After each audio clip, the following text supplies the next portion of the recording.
Perfect Talk is what it do. It's your guy DJ Playboy back in the building once again, man. Hit that like button, hit that subscribe button. On this episode, we got to talk about my man Jelly Roll winning that new Artist of the Year at the CMA Awards and that acceptance speech of his going viral. I see you, Jelly. We also got to talk about Keke Palmer. She got a restraining order against her baby daddy. Should we have seen this coming no months ago? I don't know. Also, we got to talk about Nicki Minaj. She opened up about drug addiction and struggles that she had with substance abuse, man. Shout out to her. Timbaland, he had to issue an apology to Britney Spears, and we're going to let you know why. It's the Perfect Talk podcast, baby. Let's get it. Perfect Talk is what it do. It's your guy, DJ Playboy, back in the building for another episode of the Perfect Talk podcast. I'm up in here solo dolo rocking out for y'all, man. How y'all doing out there, bro? It's that time of year. It's getting a little chilly out here. Sun's going down way earlier, you know what I mean? It's holiday season's upon us, you know what I mean? As soon as Halloween and holiday season begins, so it's on and popping as we speak. Yo, I'm getting older too, man. I kneeled down to tie my daughter's shoelace this past week. And I can't front. My knee ain't been the same ever since. I'm like, how I hurt myself taking a knee, that's some true old man stuff right there, you know what I mean? So I'm on that wave right now, just trying to get back in the gym, getting it moving again and getting it just on and popping and going. But enough about me, man. Let's get to it right now. It's time for Plicker's Spotlight Story. I go by the name of Plicker, and sometimes I like to shine a light on something out there, you know what I mean? A story that needs our attention. It might be the biggest story, it might not be. And this one, making some noise out there, man. If y'all remember a couple months ago, Keke Palmer went to a Usher concert, and we got to know about her boyfriend, her baby daddy, Darius Jackson. Because of his actions on that night when Keke went to that concert, he decided to hop in the comments when he looked at her outfit, you know what I mean, and the visual of Usher singing to her.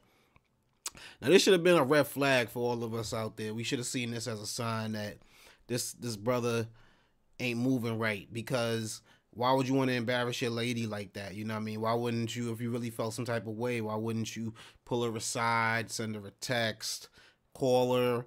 But to hop in the comments in such a public way shows that you want to at least bring some shame to your lady, and that's just not cool. And we come to find out this past week that Keke Palmer filed a restraining order against Darius Jackson. You know what I mean? It's looking to get custody of their child.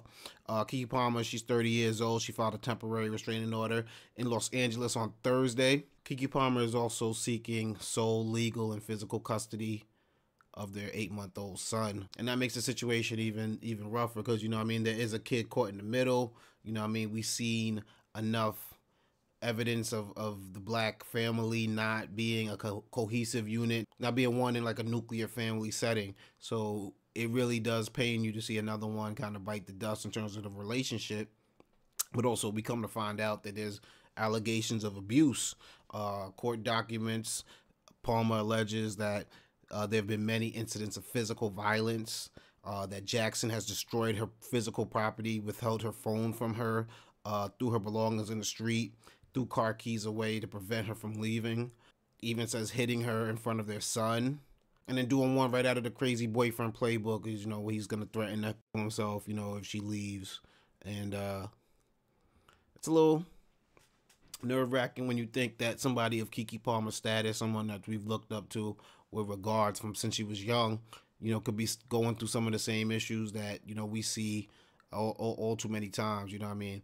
And as somebody, I've told y'all on this podcast before, somebody has been in a volatile relationship that left with me in handcuffs, you know what I mean? It is very easy from the outside to say what someone should do and how someone should move. But until you're in that situation yourself, until you have a kid, you know what I mean, with somebody, you will never understand how difficult it could be to leave, turn your back, or move on. It's not as simple as a boyfriend or a girlfriend, you know what I mean? Because in your mind, you're still trying to grow this family. And it does hurt, like I said, to see Keke Palmer going through something like that, because it's someone that we held in high regards. But it's also, it humanizes her, and it shows you that these celebrities are just like us, everyday people, you know, going through everyday things. And thoughts and prayers out to that family, you know what I mean? Because, you know, we've also seen now her mom having that online back and forth with his brother, and you hate that because you know what I mean, like just because they couldn't work things out don't mean it gotta be beef on both sides of this kid's family. So thoughts and prayers definitely to Keke Palmer and her situation, and definitely happy to see that she has moved on and has taken the proper legal moves to protect herself. And all too often we see young ladies out there maybe trust somebody one time too many, and then they end up, in a situation where you can't come back from. So definitely happy to see Keke Palmer got herself up out of that situation, and we just sending support out there, man. And with these spotlight stories, we're not definitely trying to not shame nobody. What I really try to do is talk about these stories because there are people out there going through the same thing Keke Palmer's going through, and maybe to see how she moved might inspire them to move in the same type of way. But now we're gonna get into my favorite segment here on the Perfect Talk podcast, and it's called Have You Heard? I take a headline from the news, and I like to bring it here and talk and see if y'all heard, see if y'all know what's going on, man. First thing up that I seen that I really had to shine some light on is my guy Jelly Roll. If you're not familiar with him, he's a country star. Started out as a rapper and transitioned into being a country musician, and is killing it in the country world. The 2023 CMA Awards were going down this week, and Jelly Roll was there, and he won that New Artist of the Year award. Go check out Jelly Roll's music. Go check out that Save Me. Go check out that Only Talk to God When I Need a Favor. That's my joint right there. Jelly Roll killing it, man. And he was killing it again this week because he went viral because of his acceptance speech for that Best New Artist of the Year award. It was dope. Let's check it out. Jelly Roll!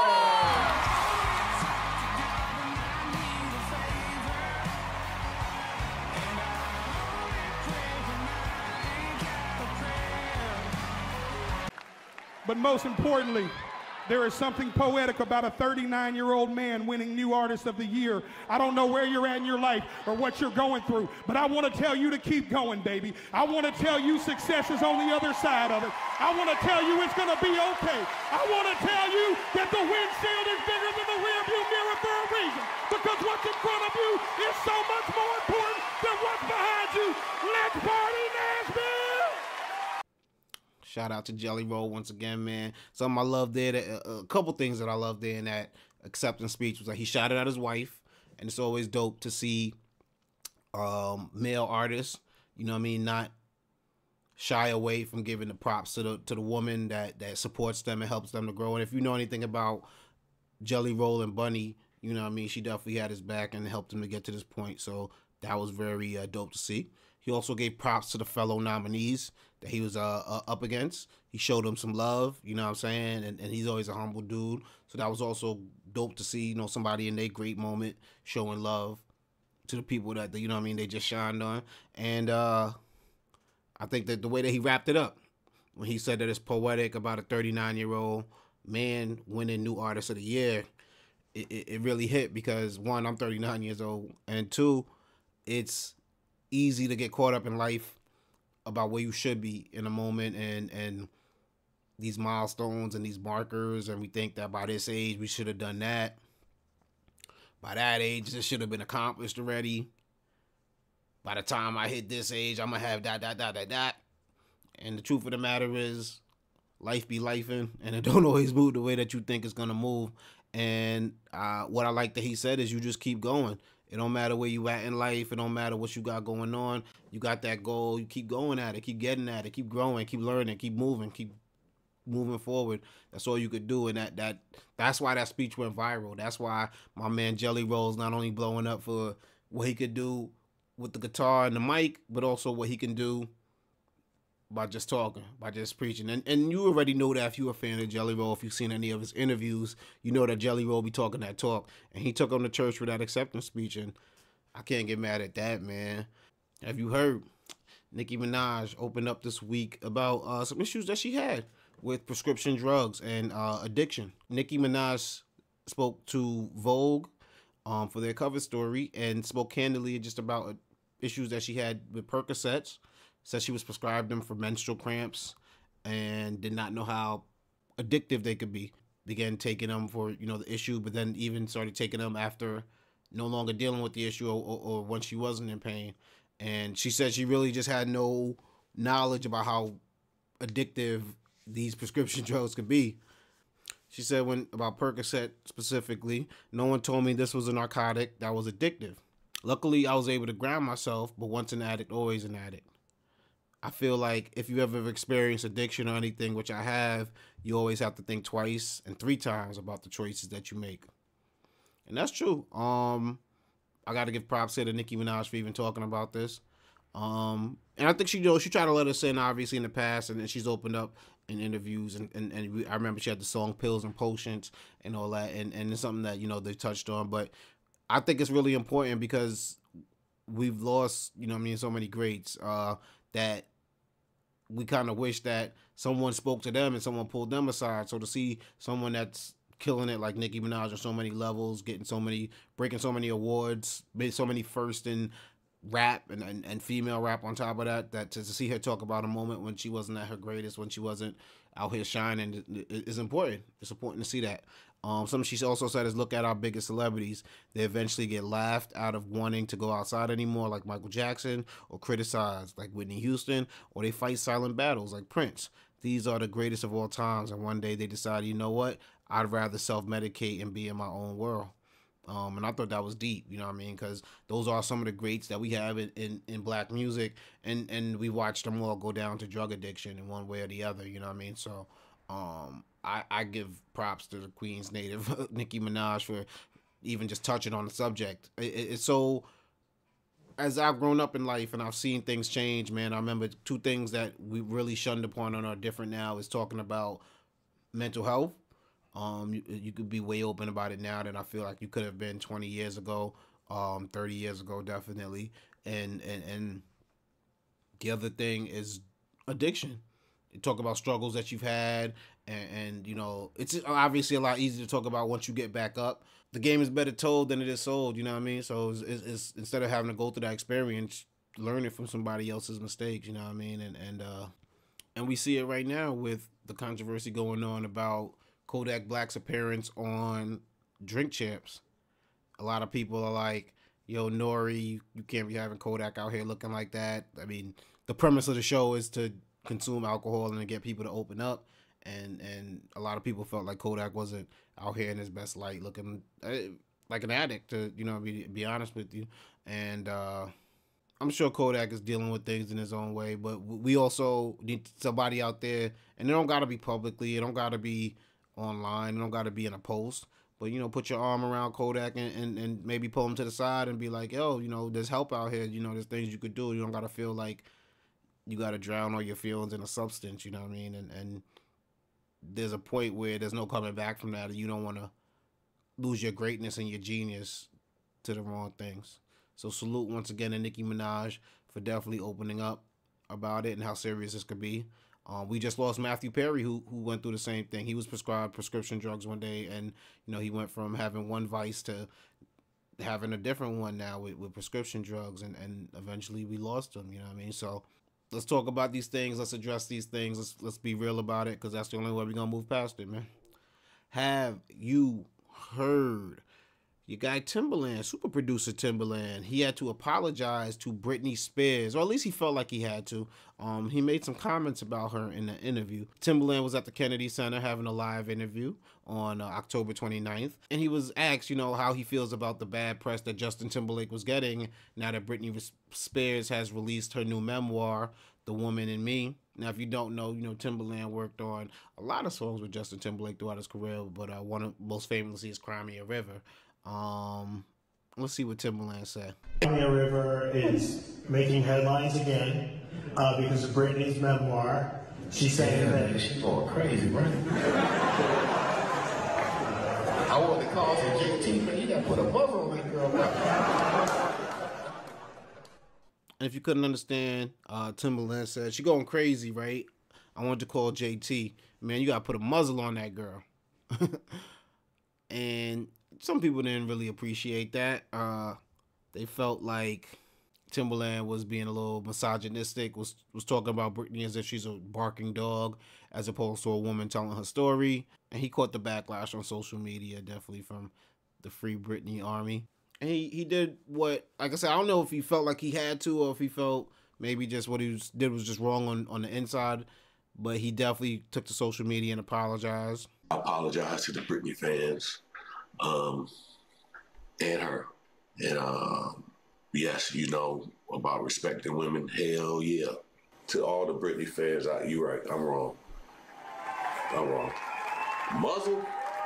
You know, it's just certain words that don't, like a dog. Like, she's not no dog. What the freak am I saying? Like, you know what I'm saying? It was just like, you know how you just got too comfortable. Just rambling at the mouth. Just don't know what you're talking about. That's Justin Timberlake, you know. But at the end of the day, it's none of my business. And I gotta commend Timbaland on that. You know what I mean? It takes a big man to admit when you made a big mistake, and sometimes you just get free. You just get start talking, and even if that's how you feel, you gotta know the difference between talking in a barbershop and talking on a hot mic. And as much as I'm in front of a mic, I always have sympathy for somebody who messes up on a mic, because it's that easy. And the longer you do it, the more comfortable you get, the more likely you are to say something that might not be in the best light. So I gotta definitely have some sympathy for it, but also definitely give him props for stepping up, because we can't just be out here talking about women in the same way we talk about dogs. Timbaland knows better than that. He's older than that. He's grown, and he showed it with his actions. So people are always going to be casualties. There's always going to be collateral damage when these memoirs come out. And not only are people allowed to tell the story, but people are allowed to react the way they react. And I'm sure there's people that were hurt by her memoir, and it's not like Britney Spears is calling everybody up, making an apology. So for Timbaland to even inject himself in that and then realize, all right, this was a mistake, I gotta salute to that. You know what I mean? Right now, y'all, we're gonna take it to another segment we do here on the Perfect Talk podcast, and that's things I seen on the internet. Oh no.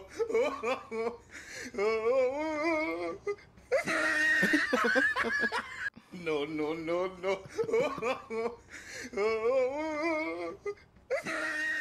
Shout out to Dawn Staley, man.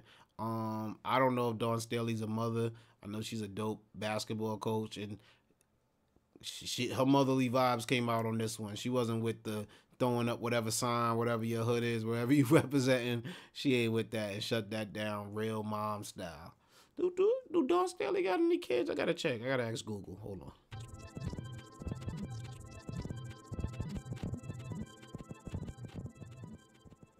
Nah, Dawn Staley ain't got no kids, man. But if she ever does, she ready. You know what I'm saying? She shut that down like with the mom's flow. I can't get mad at that.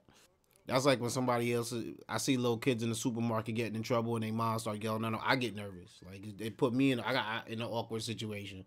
I gotta look straight ahead. I can't make eye contact with the moms. I don't want to make eye contact with the kid. I feel bad. You know what I mean? That's Dawn Staley shutting her team down like that on national TV. We don't play that. Things I seen on the internet, man. Sexxy Red. If you don't know, Sexxy Red is allegedly pregnant, but she's still out here performing. She's on the scene. She's getting that guap. And, you know what I mean, the other day, she was getting off stage. You know, her security guard was carrying her. But one of the venue security guards, you know what I mean, he heard that thing was pink and the other thing was brown, and he wanted to find out if it was brown for real, you know what I mean? So he tried to sneak a little feel, you know what I mean? Try to slip one in, you know what I mean? And Sexxy Red ain't like that. She ain't appreciate it. I'll give y'all the play-by-play. You know what I mean? He got the little feel right there. She felt it. She's like, hell, hold on. That guy right there. You see him? You see him? He touched my butt. He did it. It was him right there. And she sent her security guard on what some might call a dummy mission, because a few moments later, yeah, he regretted that decision. He regretted that decision real quick, man. Yo, if y'all an influencer, a rapper, a movie star, whatever it is that you feel like you need security, man, them people is to make sure you get out of point A to point B in one piece. They are not here to be fighting your missions for you, to be fighting your battles for you, to be going on, yo, get him right there, it's him. They not here for all that. And you seeing, you know what I mean? You seeing homeboy that was messing with Karina Kopp or whatever her name is, you know what I'm saying? He knocked out the white boy, you know, he knocked out a lawyer. He about to, you know what I'm saying? He about to give up a whole bag for that one punch, you know what I'm saying? For what? For what? Because you protecting an influencer? This dude, you know, he might be concussed because Sexxy Red got her butt touched. You know what I'm saying? But I get it, it happens, but the point is you're supposed to get her from point A to point B. You ain't supposed to be here fighting no, oh, he disrespected you, let me go get at that. That ain't what security's here for, you know what I'm saying? That's when you roll with your peoples from the hood and they got your back for all that type of stuff and the disrespect. But you about to lose your security patch, dog. Coach will always tell you to run until the last whistle, to run to the echo of the whistle, man. You know what I mean? You got to keep it going till that play is done. But this young man, you know what I mean? He should have took this play off because let's see what happens. I guess there was a penalty of some sort. Looks like he's running in full speed. Oh, catches the flag to the nads, man. Come on, dog. You should be allowed to blindside a referee after that. Like, if that referee ain't looking and, you know what I mean, you coming on the right side, he looking to the left, you should be able to knock him the F out because that was uncalled for. Referee's got better aim than that. He seen you coming.